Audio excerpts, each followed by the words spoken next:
like baseball is baseball, no matter what level you're at, no matter where you are in the country. Baseball is baseball. But I think the first thing I had to adjust to was being in Arizona and the heat and the dryness of the heat. Like those first couple of days we were there, like you're outside and like as an East Coast guy, I'm like can't even breathe. My throat's so dry, lips are chapped, eyes are dry. Like that was kind of crazy. So that was kind of an adjustment, like hydration wise and stuff, getting used to that.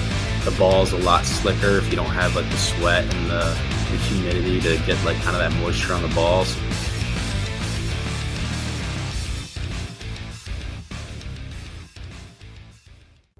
All right, guys, welcome back to another episode of To The Show We Go Baseball Podcast. Today's episode, we're dipping back into the Red Sox system. I feel like I had a strong run earlier in the offseason. We've kind of been going into some other systems lately, but we're going back to what we know and with the Red Sox system here. We have Zach Fogell on today's episode. If you're not familiar with Zach, he spent 2024 briefly in Salem and then in Greenville, and then obviously was a member of the Red Sox contingency in the Arizona Fall League. Zach, I like to kind of just start off with a layup here. I know you just told me you were back home for the offseason. What kind of things you've been up to since the Fall League ended? Honestly, not much. Catching up with family and friends has been nice. It was a long 10 months with Arizona added on to the season, but just catching up family and friends, and then working out with some local pro guys here. So it's been a lot of fun. Is this the longest you've ever played into a year? Obviously, with the Fall League taking you all the way as far as it did towards December, is this probably the longest you've been? Yeah, definitely. I mean, even before like in college and stuff, like the seasons are nowhere comparable. Like those seasons fly by. It's like 50 games, which seems like a lot, but like it's 4 games in a weekend and then you're back home, and it's way different. But this season it was just 10 months. And I think like the biggest thing is like before summer ball, I was always either hurt or didn't get to play due to COVID. So like I never really had that like full like college season experience. So being able to stay healthy this whole year and grind out the full 10 months was really cool. Yeah, I'm going to dive in a little bit with your 24 season, because I feel like it was it probably felt like a roller coaster to you. Obviously, starting the year in Salem, ending in Arizona. I'm sure it's not something you thought you were going to be at once you started the year in Salem. So I do want to just start there. I'm going to ask you a little bit about Salem. You were there for not that long at all. I forgot who I had. I think I had Blake Wehunt on earlier in the offseason. He was just like, he's like, yeah, I was seeing guys get promoted around me. Zach Fogell was there for like a week, and then he was already up to Greenville. So you had a hot start, and that's what everybody's looking for. But what was that like for you, just getting such a hot start and moving up so quickly? What did that mean to you? It was cool. I mean, starting in Salem was a little bit of a disappointment for me, not because Salem was a great place, great people there, was super excited to see them, but just because I was there last year, felt like I deserved to start in high A, but you know, spring training didn't really go the way I wanted to. But then as soon as the season started, kind of just dialed in, was like, I'm going to show them what they missed out on. And luckily, I think I had 2 outings before I went to Greenville, and then Greenville was a lot of fun, being able to get to see those guys work out. And I mean, Greenville's a beautiful city, super young, super clean. Weather, couldn't ask for better. Facilities are awesome. Fans are awesome. So Greenville was a great place to be. And then going right to Arizona and experiencing that with all the high caliber prospects that go there was actually incredible. So obviously you kind of hit on the disappointment a little bit starting in Salem, but you know, obviously getting moved up pretty quickly to Greenville. What kind of things were the team and the org, I guess, and the player development staff kind of talking with you about, of like, hey, we want to see this out of you? Like, for example, like, you know, you starting the year in Salem, did they kind of say like, hey, Zach, we really want to see you do this or show this or whatever it was? Like, and then when you got to Greenville as well, was there any talks like that? When I started in Salem, they didn't really necessarily give me like X, Y, and Z. You need to do this to get to Greenville, or this is the reason you're not going to Greenville. But like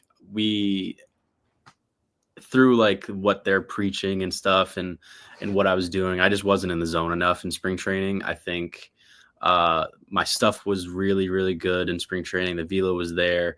It was just I wasn't getting ahead of guys. I wasn't throwing as many strikes as I would like to be. But I knew that once the season locked in, I'd be perfectly fine. And it kind of that's kind of how it unfolded.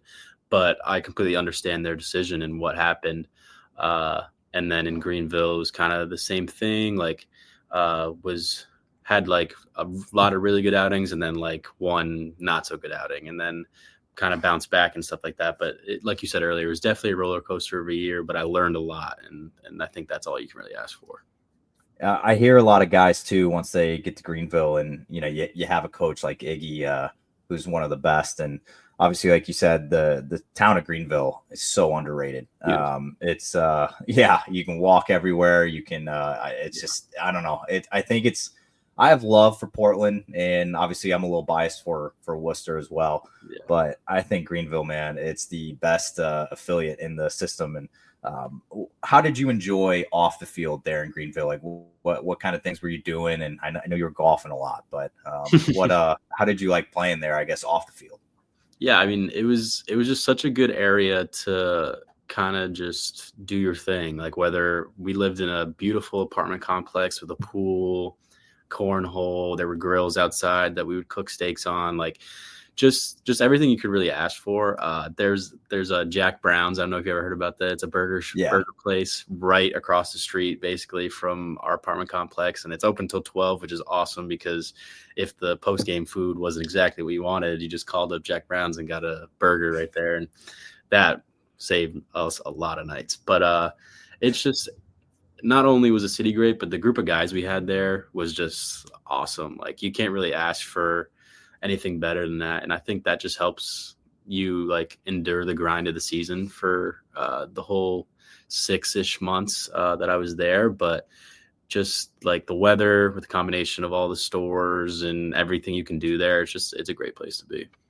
Yeah, I was just looking through some notes here from some earlier podcasts this offseason, and Connolly Early gave me, I found out he was a very, very picky eater, and he wasn't a big seafood guy. So he gave me that place as one of the places he would always go to, because I think he's just a cheeseburger and chicken sandwich kind of guy, which can't hate on that. But I heard he's a super picky guy to try to eat with.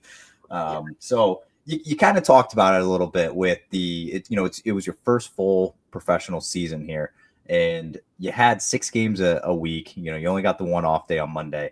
How long did it take you to get used to that? Just like after the initial like grind of starting 6 games in a week, you got to be ready all week. Yeah, it's definitely tough. I mean, I wouldn't even really say you get really used to it because every week feels like your body is just, by that Sunday, you're like, all right, I need this Monday off day. And as the season goes on, it just gets worse and worse, to be honest. But towards like May, I'd say, is where I kind of got used to like the grind of just every day. And then those Mondays, you really got to take care of yourself. Some days you don't even really want to go out and play golf or do whatever some people do on Monday. Some days you just need a chill day, watch movies, veg, and eat all day. But like, yeah, I'd say around like May is where you kind of like, for me at least, got into the groove of like, all right, this is my routine. Get up at this time, get to the field this time, do your thing, and then do it all over again the next day. So I've had a couple things come up with some Red Sox arms in the system on this show this offseason. And one of the things is in your arsenal here. And I feel like a lot of guys have had their arsenal tweaked since joining the Red Sox system. Obviously, we have a running joke, every guy in the system's got a sweeper now. It's like, that's just what they love, a sweeper, and they want all their guys to throw it. So I heard an interesting story from our big tall friend Blake Wehunt that he had, where he went out of this past spring training with only one of his pitches that was still intact from the year before, that he had all new pitches. Was there a similar situation with you? Like, were you what did you have to add this year? Did they tweak anything? I guess what does your arsenal look like? So I was kind of didn't have as many tweaks, especially as Blake. For me, it was more just add a pitch. So I was before the season, I was a fastball, changeup, sweeper guy. So I already had a sweeper in college, just kind of just like how my slider profiles with my slot. So luckily I didn't have to change anything big like that. But they did at the very beginning of the season. I remember I was in Salem working with the pitching coach there, and he was like, I really think you could throw this cutter from your slot. Like, let's like try to work on it, but like we're not going to enforce or anything. And then like the next day I got promoted, and then like it kind of like went under the water for a little bit, and we didn't really talk about it. And then like 2 months later, I was in like they do like player development meetings like every month or two. So, and they were like, all right, we're going to start to throw this cutter again. So at first I was like, oh crap. Like I didn't love this pitch before. Like, I don't know what I'm going to do. And had a lot of trouble with it, honestly, towards that middle end of the season. It was kind of a thing where I had a usage goal for it. So I had to use it a certain amount of time every outing I went out. And when you don't really have confidence in a pitch, it's really hard to get it in, especially in tough situations. So I didn't really have confidence with it at all, really, until like the last couple of weeks of the season. And then the season ended, did some development stuff in bullpens. And then as soon as I got to Arizona, it was like a switch clicked in my brain. And like it ended up being one of my favorite pitches towards the end of Arizona. I had outings where it was my most used pitch. My last outing in Arizona, it was 1 inning, and I threw 5 pitches, and 4 of them were cutters, and guys just like were rolling them over. And I was like, yeah, I can see how I could like this pitch. And it's honestly a really, really good tool that I have in my arsenal now. That's actually going to bridge me to I want to talk about the fall league. And you had a ton of success, and I guess let's start here though. So you finish up in Greenville, you have a lot of success there. You're missing a lot of bats. Does that give you added confidence going into the AFL just from your first year in the pros? You have some success in high A, and then you get selected to go to the fall league. What does that do like mentally for you going into Arizona?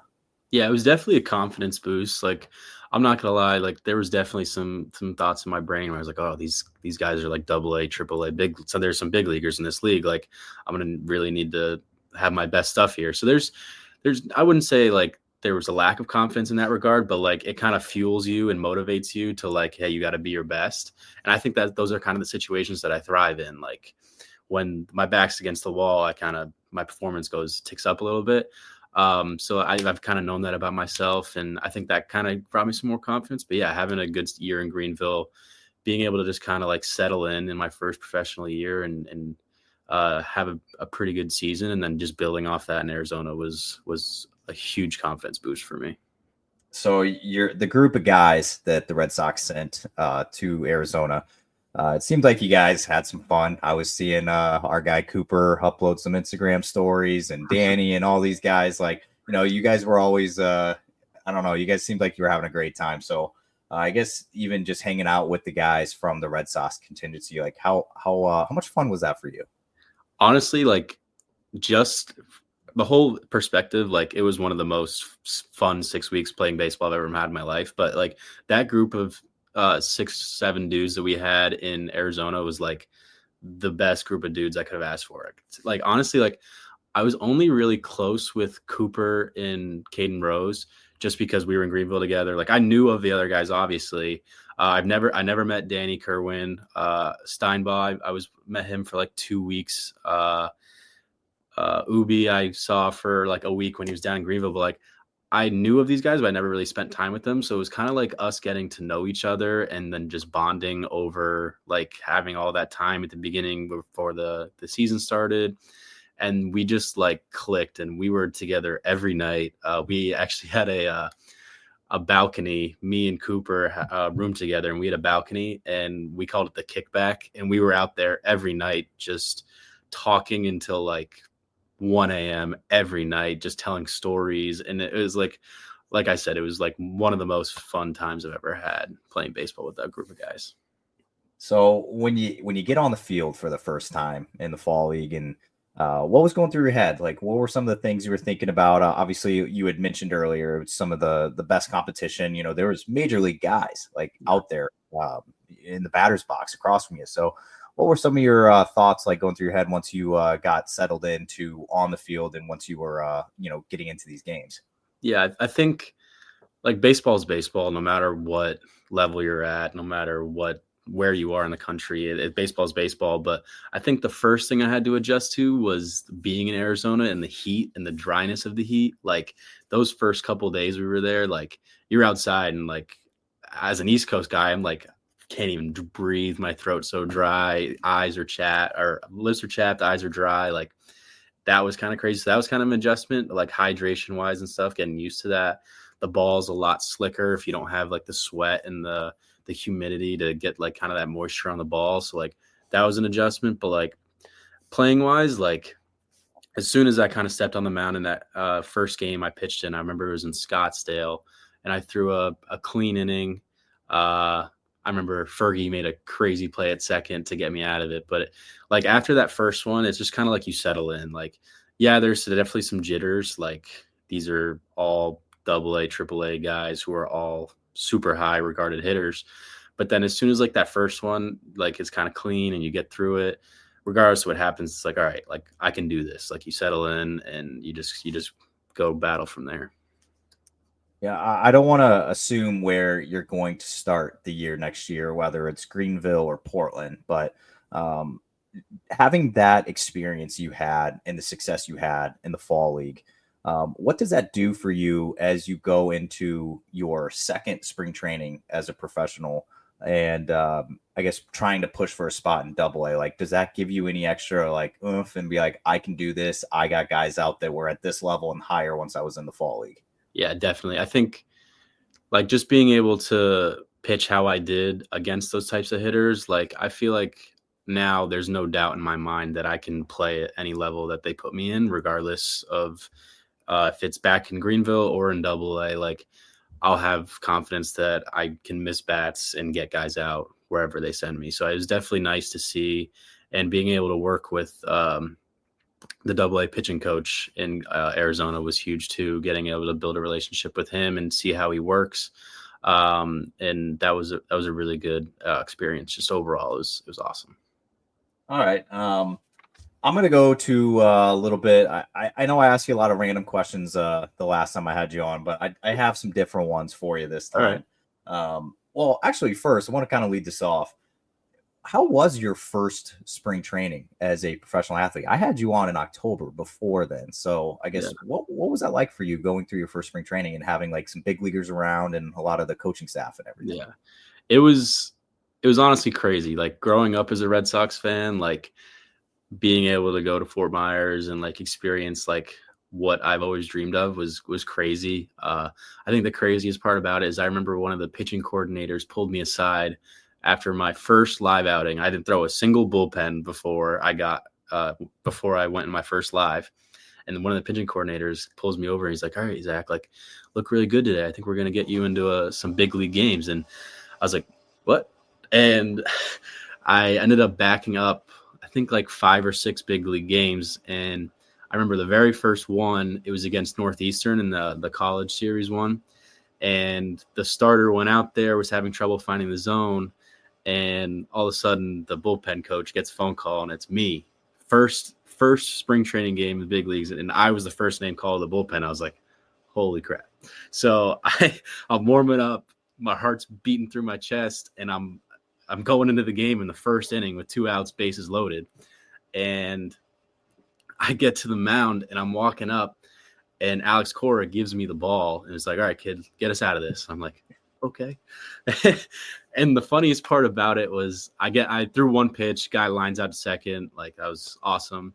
And I'm coming to the dugout and I see Jason Varitek. He gives me fist bumps. I'm like, holy crap, that's super cool. And then I turn to my buddy Nico Cavadas, who's with the Angels now, obviously. And I'm like, hey man, like he's like, good job, bro. I'm like, oh, thanks, man.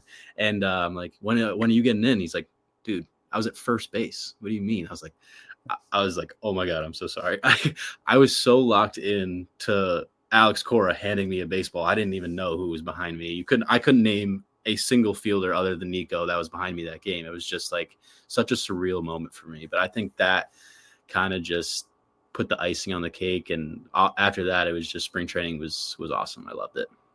Yeah, I actually do remember that first game because yeah, obviously it's the exhibition game against Yeah, Northeastern. It's not like an official Grapefruit yeah, League gang or anything, but I remember that because that's obviously the first time the Red Sox are on TV for the spring. All the fans are all hyped up, even if it is against a college team, because yeah. you just get to see Red Sox baseball in Nesson. And I remember seeing you come in, and I'm just like, this guy just threw like only like 3 professional innings last year in his first ever year, and he's going in the first inning with the bases loaded. Is nuts, man. I'm happy that you had a positive outcome on that because I mean, I don't even want to know what it would have been in an alternate universe. You Oh, gave up a grand slam right there, but that would have been tough. yeah. So I'm happy for you to do that. I was happy to see that. Definitely a hell of a spot to make your debut in front of a bunch of Red Sox fans. So watching That was Nesson awesome. right there. Um, well, I preluded to this earlier, but I want to know. I got to know you a little bit off the field last episode. With that was over a year ago now, so I want to know if some of these things have changed. What did you do on your off days? Like, what did you like to do in on that Monday, or I guess even in the off season? What are you doing in your free time? Yeah, I think sometimes we golfed, but most of the time I think it was like I said earlier, we had this beautiful apartment complex with a pool, and I think we spent a lot of time at that pool. I remember me, Connolly, and Cade Feeney would go out there with this like little football and just throw it around for like 2 hours. It was ridiculous, to be honest. It was like we were 10-year-olds in a pool, and I bet you everyone else hated us whenever we were there. But I think going to the pool, walking around a lot, hitting some shops. Jack Brown's definitely a lot too. There's also a very good Mexican place right by the field, and we went there a lot. But just enjoying the cultural spots around Greenville, and then definitely hitting that pool a lot. Okay, I'm proud of you for that answer. I feel like I've only gotten golf and video games is like what you do in the free time, especially pitchers, man. I feel like you guys are just very simple creatures, but I'm kind of happy you gave me that. That's good. Good on you. We definitely had some video game time, but when it's nice out, I'm not the type of kid that wants to sit inside and play COD all day like all those other chumps. But I like to enjoy some vitamin D when I can, definitely.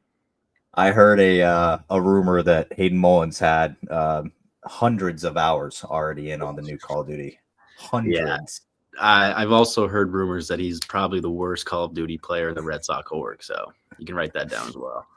All right, yeah. I when we had him on the show, he had his golf club sitting right behind him, so he was kind of like showing off a little bit. And he didn't really talk about his Call of Duty game, but we were definitely talking about his golf game a lot. But Great I don't golfer, know. not great Call of Duty. Yeah, that's fair, man. It's one. I'm probably in the same boat. Not a good golfer though. Yeah, Um, same. all right. How about this question for you? It might be the hardest one to ask you today. If you weren't playing professional baseball right now, what would you be doing with your life? Oof. That is a tough question. I'd like to say that I would still be in baseball, working some sort of aspect in the front office. I went and got a business degree and then a master's in sports management. So I would like to say that I would have a pretty good job, hopefully with the Red Sox or another org, but in like some sort of front office position, hopefully start my year as an assistant and work my way up into some role. But honestly, after baseball, I don't even know what the heck I want to do. But that's probably where I'm generally attracted to, is to stay in baseball, obviously, because this game has practically been my entire life.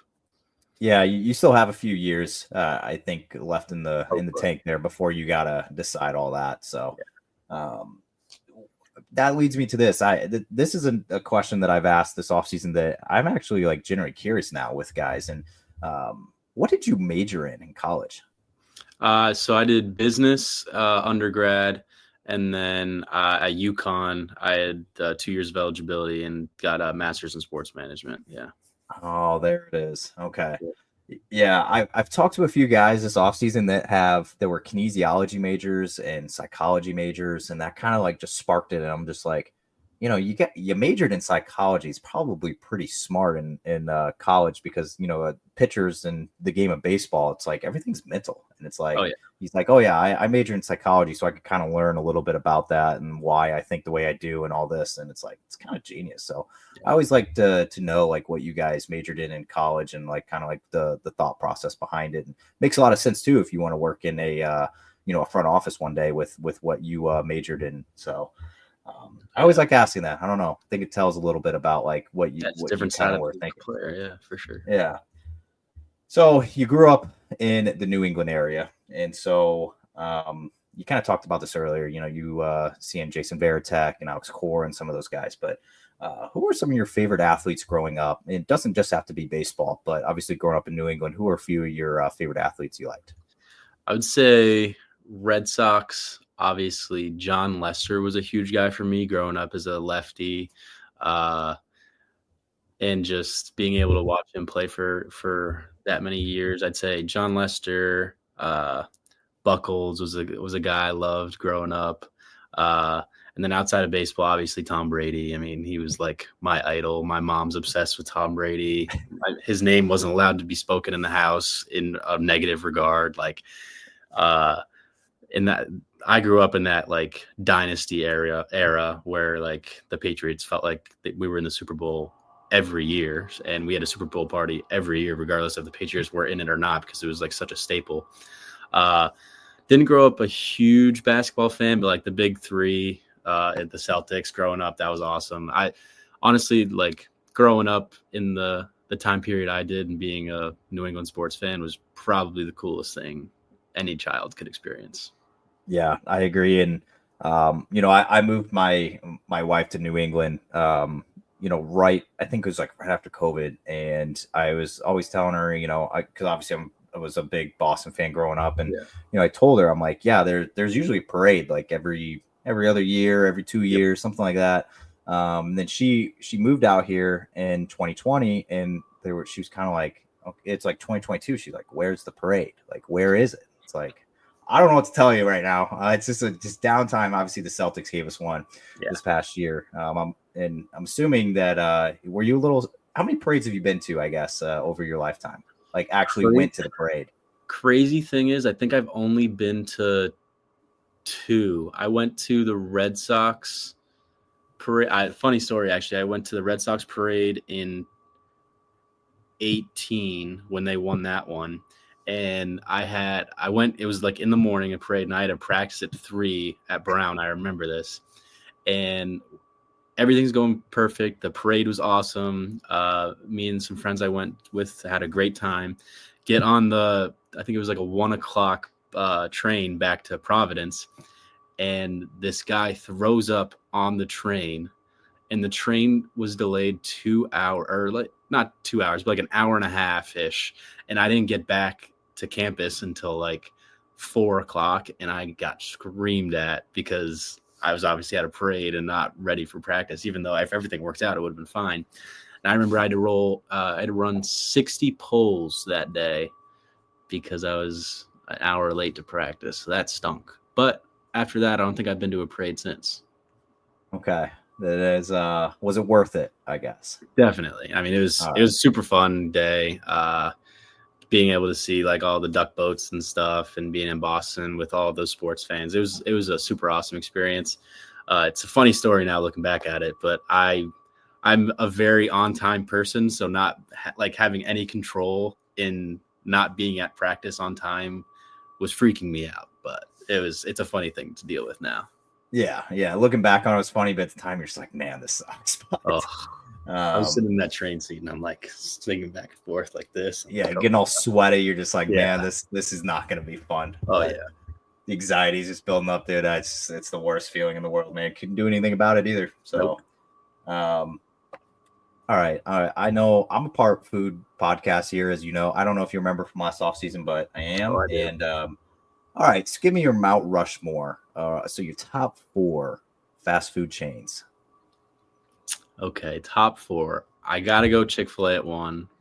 I know it's basic. I'm sorry to all the fans out there that think it's basic. It's very basic, but we'll take 2. Does fast casual count, or are we just doing fast food? yeah, you can do sit down or drive through. Okay, interesting. I think I'm gonna put Five Guys at 2 then. Oh wow! All Big right. Five Guys fan.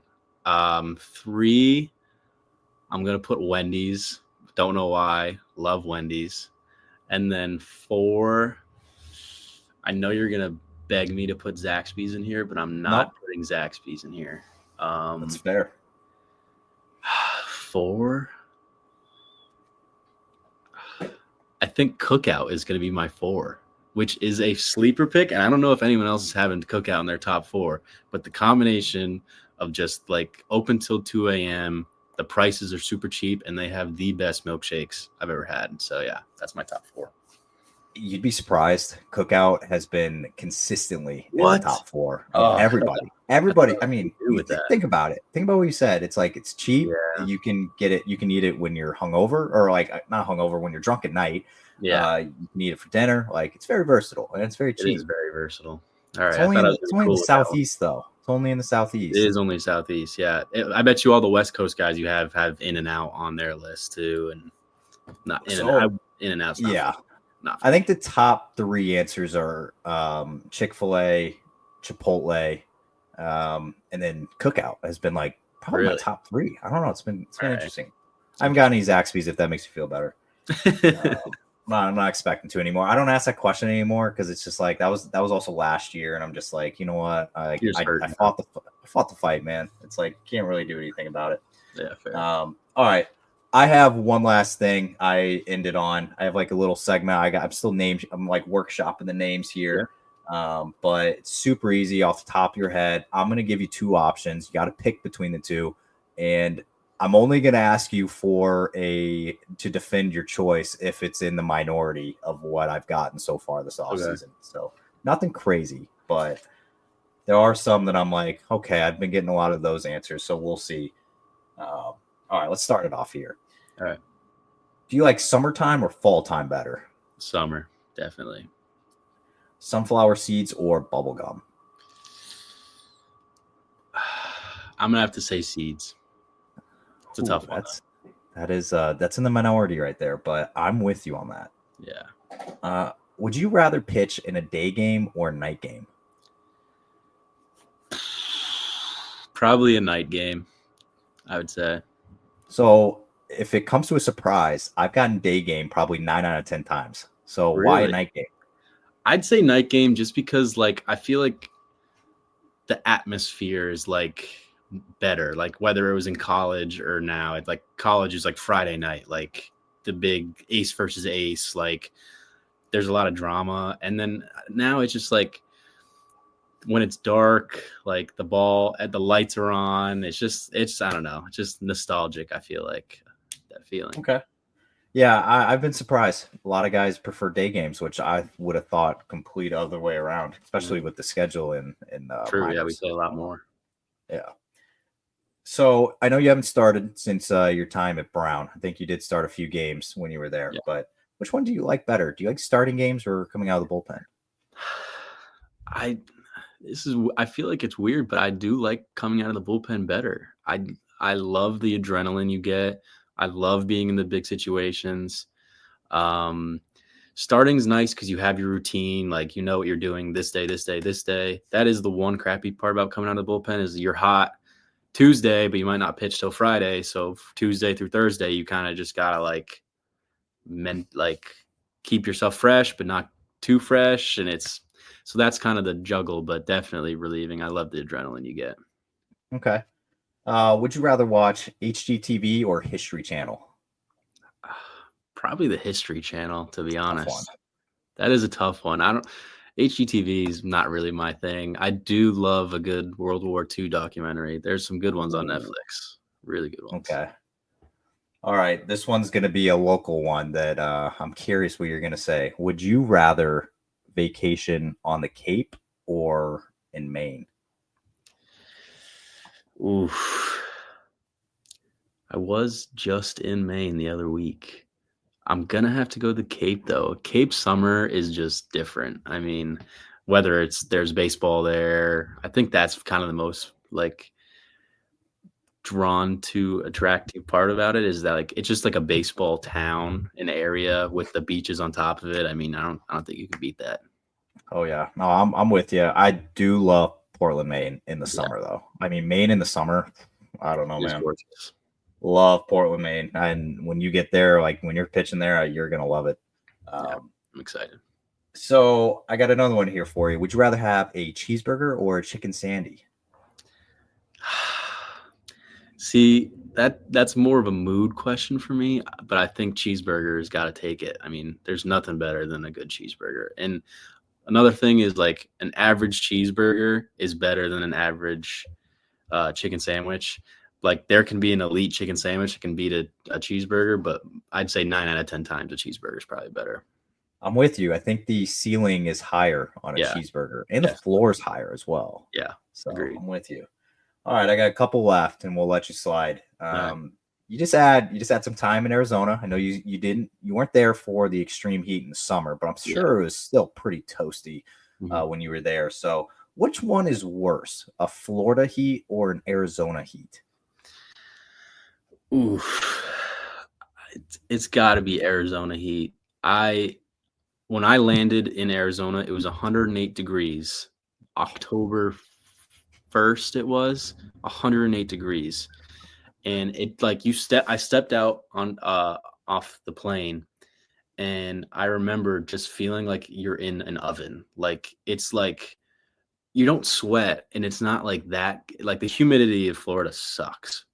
Like don't get me wrong, but just like stepping out into that like sauna oven 108 degrees, like I can't imagine how that feels in the summer. And I've talked to guys who are in orgs that have spring trainings in Arizona and who are rehabbing during the summer, and they were like, you can't be outside for 15 minutes without wanting to die. So I'm definitely gonna have to say Arizona's worse. That's again, I've gotten Florida as the worst just because of the humidity, but I think they both suck. So yeah, I mean, Florida humidity's tough, but like you got all the beaches right there. Like there's a lot you can get away with in Florida. Okay. Yeah, I mean, it's not as good as a Rhode Island summer, but it's like a Newport, Rhode Island in the summer, like heat. I'll take that 10 out of 10 times, man. Nothing better. All right, last question for you here. This one also has been a very I've gotten like 50-50 on this. Which way would you rather end an inning? Would you rather end it with a strikeout or a double play? Probably a strikeout. Double plays are sweet. I seem to never get double plays either, by the way. I think I've gotten like 2 this whole year. But ending an inning on a strikeout, and especially in like a big situation, like guys in scoring position, like it's a pretty electric feeling. The fans are on their edge of their seat with 2 strikes. They go crazy. Like I'd definitely say strikeout, but double play is very, very close right behind it. Yeah, I've gotten both ways, man. It's one guy's, some guys are telling me like, hey, strikeout, you can fist pump, get all hyped up. Yeah. But the double play means you were in trouble and you only maybe had to throw 1 pitch to get out of it type thing. So I see it both ways, and I'm always curious like how a pitcher thinks about that. But all right, Zach, I appreciate you hopping back on. Obviously, like I said off air, you are our very first guest when we started this thing back in October of 2023. So I very much appreciate you hopping back on, and obviously we're rooting for you once you get to spring training here in a month and a half. So thank you for hopping on. Thanks for having me, Andrew. Appreciate you.